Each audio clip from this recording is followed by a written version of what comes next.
കൊയിലാണ്ടി ഗുരുദേവ കോളേജിലെ അതിക്രമത്തിൽ 4 SFI പ്രവർത്തകർക്ക് suspension. College അധികൃതരെ കയ്യേറ്റം ചെയ്തെന്ന പരാതിയിലാണ് നടപടി. അതേസമയം പ്രിൻസിപ്പലിന്റെ പരാതിയിൽ പോലീസ് മൊഴിയെടുക്കുന്നില്ലെന്ന ആരോപണം ശക്തമാണ്.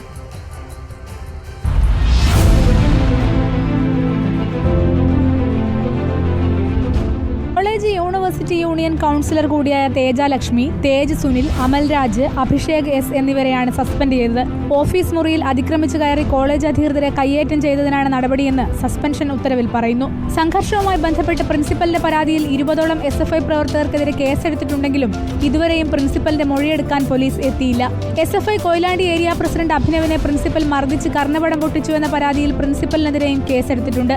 ആ കേസിൽ ഇന്ന് SFI പ്രവർത്തകരുടെ മൊഴിയെടുത്തേക്കും എന്നാണ് അറിയുന്നത്. ഇന്നലെ കോളേജിലേക്ക് നടത്തിയ മാർച്ചിൽ പ്രിൻസിപ്പൽ 2 കാലിൽ കോളേജിൽ കയറില്ലെന്ന് ഭീഷണിപ്പെടുത്തി പ്രസംഗിച്ച SFI നേതാവ് നവതേജിനെതിരെ പരാതി നൽകാൻ ഒരുങ്ങുകയാണ് ഗുരുദേവ കോളേജ് അധികൃതർ. കോളേജിൽ SFI ഹെൽപ്പ് ഡെസ്ക് സ്ഥാപിക്കുന്നതുമായി ബന്ധപ്പെട്ട തർക്കമാണ് പ്രിൻസിപ്പലിനെ കയ്യേറ്റം ചെയ്യുന്നതിലേക്ക് എത്തിയത്. എന്നാൽ പ്രിൻസിപ്പൽ മർദ്ദിച്ച് ചെവിയുടെ കർണപടം പൊട്ടിച്ചുവെന്നായിരുന്നു SFIയുടെ പരാതി. റിപ്പോർട്ടർ, കോഴിക്കോട്.